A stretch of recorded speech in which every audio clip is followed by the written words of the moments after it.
O homem que sorria de tudo. Capítulo 1. O vizinho da casa 33. Ninguém, na Rua das Mangueiras, falava muito com o homem da casa 33. Talvez fosse pela maneira como ele olhava, ou melhor, como ele sorria, porque ele sorria sempre, de tudo. Da vizinha que tropeçava no chinelo, do cachorro que latia até perder o fôlego, do carteiro reclamando do calor de 40 graus. Ele sorria como se nada fosse sério, como se o mundo inteiro fosse uma piada mal contada, da qual ele só entendia graça. E foi justamente esse sorriso que chamou a atenção de Helena, uma professora de história recém-chegada do interior de Minas. Mudara-se para São Paulo em busca de um recomeço, depois de um divórcio silencioso e uma sequência de decepções familiares. Helena buscava anonimato e rotina. Encontrou um bairro tranquilo, uma escola estadual que precisava dela e uma casa simples, ao lado do famigerado número 33. Ela viu o homem pela primeira vez no portão, logo na mudança. Ele estava com uma xícara de café na mão, camisa social abotoada até o último botão, um relógio antigo no pulso esquerdo e um sorriso, sempre sorriso. Bem-vinda, disse ele, antes mesmo dela dizer olá. Helena respondeu com aceno e continuou descarregando as caixas, fingindo não notar a maneira como ele a observava de longe, parado, como estátua com dentes. Os outros vizinhos pareciam evitar o assunto. Quando ela mencionava o homem da casa 33, os olhares se cruzavam em silêncio. Gente esquisita tem por todo lado, disse uma senhora chamada Dona Cida. Mas ele nunca fez mal a ninguém, que a gente saiba. Helena, porém, não conseguia ignorá-lo. Nas semanas seguintes, começou a reparar nos horários dele. Saía todos os dias às 7h15 da manhã em ponto, sempre com a mesma roupa impecável, sempre com o mesmo sorriso, como se tivesse ensaiado aquilo por décadas. Voltava às 17h40, religiosamente, mas nunca se ouvia nada vindo da casa. Nenhuma TV ligada, nenhum rádio, nenhuma conversa, apenas o ranger do portão abrindo e fechando, e o sorriso. Foi uma noite de chuva que algo quebrou o padrão. Helena acordou às 3 da manhã com um barulho estranho. Parecia um rangido, ou uma risada. Olhou pela janela e viu a silhueta do homem parada no meio do quintal, completamente imóvel, de cabeça levemente inclinada, como se olhasse para o céu ou para nada. Molhado de camisa branca, ainda sorrindo. Um trovão iluminou o rosto dele por um instante, e ela teve a sensação de que ele a olhava diretamente, mesmo no escuro. Na manhã seguinte, ele estava como sempre, impecável, um café na mão e sorrindo. Dormiu bem? Ele perguntou, sem que ela tivesse dito nada. Helena congelou por um segundo. Ele sabe, pensou. Nos dias seguintes, a imagem daquele homem de pé na chuva, sorrindo como se aquilo fosse o normal, não saía da cabeça dela.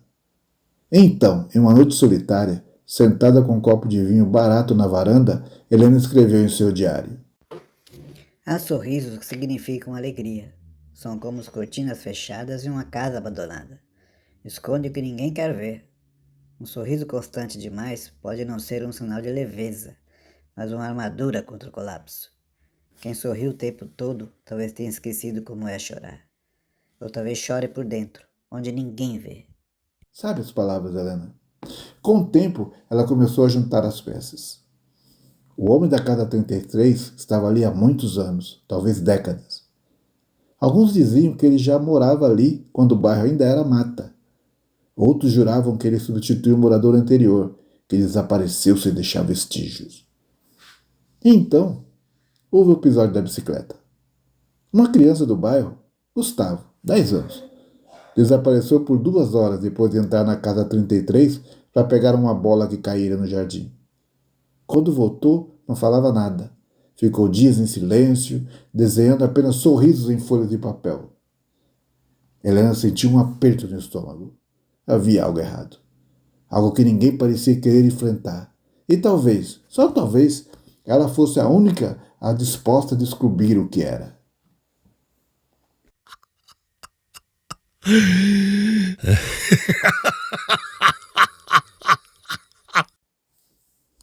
Capítulo 2. Ecos do Silêncio. A Rua das Mangueiras era o tipo de lugar onde o tempo parecia correr mais devagar. O comércio mais próximo era uma padaria velha, com cheiro de pão de queijo queimado. Um boteco que abria às 9 da manhã e fechava quando o dono decidia. E uma mercearia chamada Bom Preço, onde os vizinhos trocavam mais fofocas que moedas. Helena, com sua alma de observadora, começou a notar detalhes que escapavam aos olhos de quem vivia ali há muito tempo. As ruas eram calmas, mas havia uma estranha energia no ar. Um tipo de contenção coletiva, como se todos soubessem de algo que nunca era dito em voz alta. Ela se aproximou de Dona Cida, que morava logo em frente à casa 33. A idosa era falante solitária, uma combinação perfeita para quem procura respostas em meio a sorrisos que escondem mais do que revelam.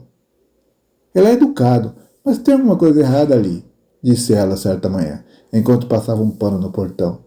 Uma vez, eu vi ele sentado no banco da praça, sozinho. Era domingo de Páscoa. Estava todo mundo com a família. Ele, com um copo de refrigerante na mão, olhando as crianças correndo e sorrindo. Mas era um sorriso que doía. Sabe aquele sorriso que a gente dá quando quer gritar, mas ninguém pode ouvir? Helena sabia. Na escola onde lecionava, ela via esse sorriso nos alunos o tempo todo. Crianças que aprendiam desde cedo a esconder hematomas e fome com piadas. Adolescentes que zombavam de si mesmo para que ninguém mais zombasse. O Brasil era um país de sorrisos forçados. E talvez fosse por isso que o homem da casa 33 censurava tão bem. Mesmo com suas roupas alinhadas, gestos contidos e sorriso permanente, havia algo em seus olhos que traía o teatro. Um brilho que não acompanhava o sorriso. Era como se a alegria que ele exibia tivesse sido esquecida em algum ponto do passado. Certo dia, Helena decidiu caminhar até o final da rua, onde ficava uma pequena igreja abandonada. Durante a caminhada, foi cruzando com personagens que até então eram só sombra do cotidiano. O Sr. Orlando, que sempre varria a calçada ouvindo rádio de pilha. Marlene, a moça da mercearia com uma tatuagem de coruja no braço. E João, o carteiro que fingia não olhar para a casa 33 toda vez que passava por ela. Todos carregavam história. E todos, de alguma forma, tinham cruzado com o homem que sorria. Ele era casado, sabia? Disse Marlene, enquanto cortava fatiado de mortadela. A mulher dele sumiu. Ninguém fala disso, mas sumiu. E ele denunciou o desaparecimento? Perguntou Helena. Não, nem apareceu na delegacia. Só continuou sorrindo, como se nada tivesse acontecido. Com essa informação, Helena voltou para casa, sentindo um frio na espinha que não vinha do clima. À noite, ela se sentou em sua varanda, o diário aberto no colo. Olhou em direção à casa 33. O homem estava lá, de novo, no mesmo lugar, na mesma posição, com a mesma xícara de café, embora ninguém nunca o tivesse visto comprando pão. O sorriso é a linguagem do controle, ela escreveu. Quem sorri sempre pode estar tentando evitar um colapso. É mais fácil fingir que tudo está bem do que admitir que tudo que havia de humano em você se perdeu. Belas palavras, Helena. Mas o que teria acontecido com ele? E por que todos ao redor pareciam cúmplices desse silêncio? Naquela mesma semana, Helena visitou a biblioteca municipal, em busca de arquivos antigos sobre o bairro.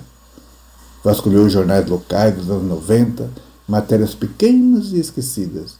E ali, entre uma nota sobre um cachorro perdido e uma reportagem sobre buracos na rua, encontrou: mulher desaparece misteriosamente em bairro da Zona Sul, última vez vista entrando em sua própria casa. A foto, em preto e branco, era de uma mulher com traços suaves, cabelo ondulado, olhos fundos, e ao fundo, mal enquadrada, a fachada da casa 33.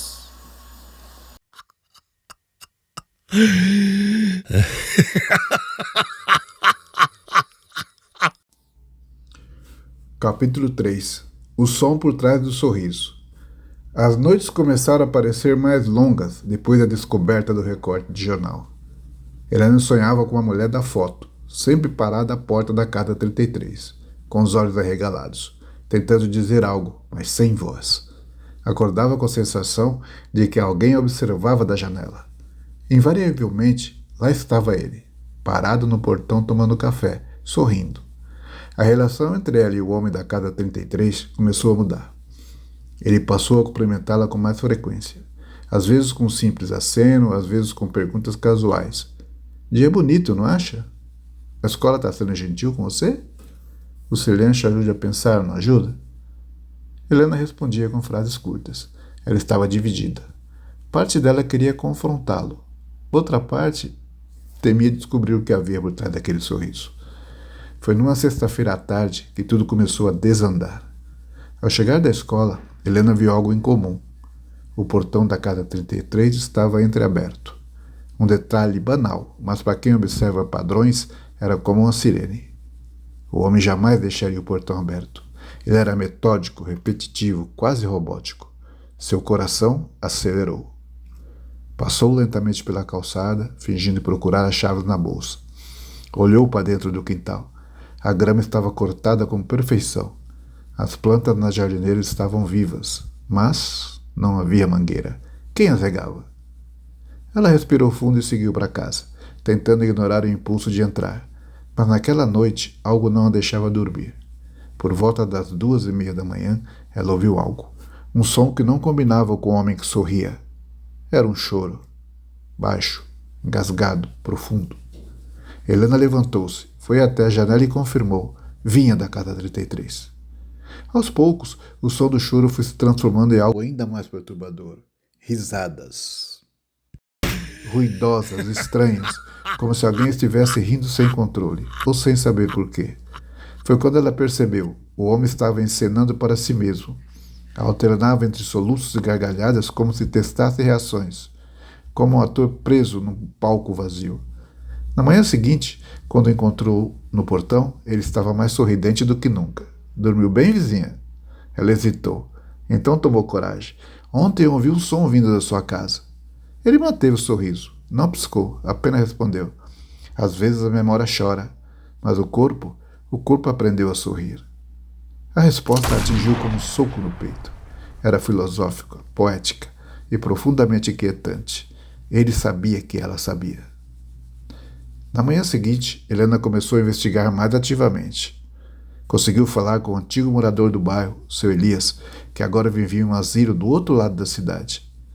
Não, ele já era assim quando era menino, contou o senhor, com a voz trêmula. A gente o chamava de relógio quebrado. Sempre no mesmo horário, sempre os mesmos gestos. Nunca vi ele piscar. E a mulher dele? Helena perguntou. Sumiu. Dizem que foi embora, mas nunca se despediu de ninguém. Nunca deixou rastro. E ele, bem, ele só continuou sorrindo. Era como se ele tivesse congelado no tempo. Ao voltar do asilo, Helena se viu tomada por uma pergunta. E se o sorriso dele não fosse apenas uma máscara de dor, mas uma prisão? E se de alguma forma ele estivesse preso àquela rotina como quem cumpre uma pena?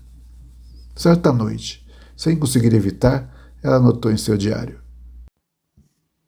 Talvez o maior castigo não seja sofrer, mas ter que fingir que não sofre. Viver sorrindo enquanto a alma apodrece em silêncio. No domingo, ela acordou com algo diferente. O portão da casa 33 estava escancarado. Pela primeira vez em meses, a casa parecia viva. As janelas estavam abertas, e no quintal o homem não estava sorrindo. Estava sentado em uma cadeira de ferro, olhando para o chão com uma expressão neutra, quase triste. Helena não resistiu. Cruzou a rua, coração batendo como um tambor. Posso entrar? Ele olhou para ela sem surpresa, como se já soubesse que isso aconteceria. Pode sim. A casa é extremamente limpa, extremamente vazia. Poucos móveis, nenhuma foto, nenhum sinal de que ali um dia viveu outra pessoa. Na sala, um estante com livros antigos, todos com títulos sobre comportamento humano, dor emocional, psicologia da expressão. Um dos livros, aberto sobre a mesa, tinha um trecho grifado. O sorriso pode ser a mais cruel das mentiras, pois não engana o mundo, engana a si mesmo. Helena se virou para ele. Por que você nunca para de sorrir? Ele respirou fundo. Pela primeira vez, seus olhos pareceram molhados. Porque se eu parar, eu desapareço.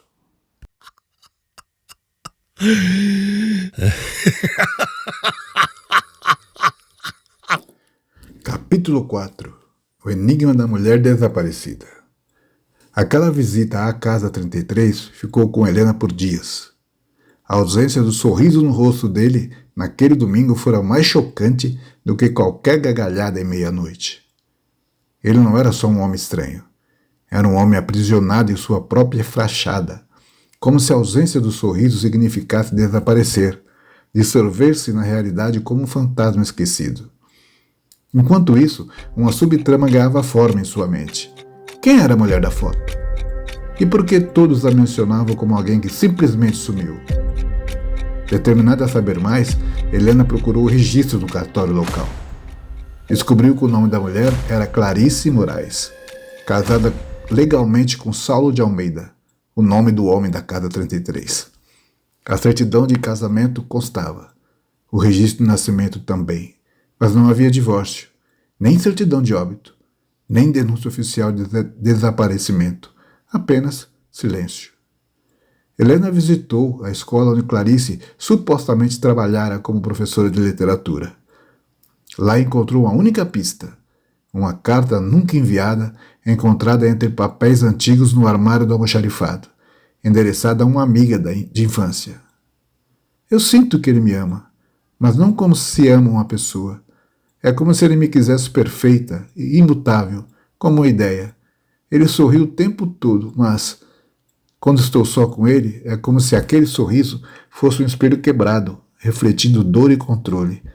Helena tremeu ao ler a última frase da carta. Se eu desaparecer, não diga que fugi, diga que fui apagada. A carta era antiga, datada de mais de 20 anos. Como ela ainda estava ali esquecida, era um mistério por si só. Mas, mais do que pistas factuais, ela continha o que Helena mais buscava: sentimento. E isso transformava Saulo de uma figura apenas enigmática para uma figura ameaçadora. Ao mesmo tempo, outro personagem começava a emergir: Gustavo, o menino que havia entrado na casa 33 para buscar sua bola. Depois daquele episódio, ele passara semanas em silêncio. Agora lentamente começava a falar e a confiar em Helena, que era sua professora na escola. Durante uma aula de redação, o menino escreveu: O homem da casa do lado sorri porque tem medo. Não medo dos outros, medo de virar monstro. Porque quando ele não sorri, o monstro acorda dentro dele. Helena engoliu em seco ao ler aquilo. Ao final da aula, ela chamou Gustavo e perguntou com gentileza: Por que você escreveu isso? Porque ele me disse. Disse o quê? Gustavo respondeu com a naturalidade brutal das crianças: que se ele parasse de sorrir, ele não conseguiria se controlar e que coisas ruins iriam acontecer. A tensão aumentava, mas ao mesmo tempo a história tomava um novo caminho, a tentativa de entender, não apenas temer. Naquela semana, Helena passou a conversar com Saulo com mais frequência. Perguntava sobre livros, sobre café, sobre a cidade nos anos 90. Aos poucos, ele baixava a guarda. E foi numa dessas conversas que ele disse algo que a marcou. Sorrir o tempo todo não me protege dos outros.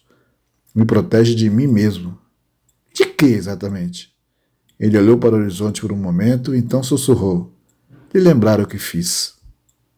Não havia confissão, não havia explicação, mas havia um peso real nas palavras, como se sorrir fosse o único fio que mantinha a margem de culpa. Helena começou a refletir. E se Saulo não fosse um assassino? E se ao invés disso ele fosse um homem quebrado por um erro, por uma perda, por um trauma que o condenou a congelar no tempo? E se o sorriso fosse uma forma de manter a dor em cativeiro? Enquanto isso, outro personagem que parecia irrelevante até então, o carteiro João, começou a demonstrar interesse estranho por Helena. Um dia, deixou uma carta anônima em sua caixa de correio. Cuidado com o que você quer descobrir. Às vezes, o sorriso esconde segredos que devem continuar escondidos.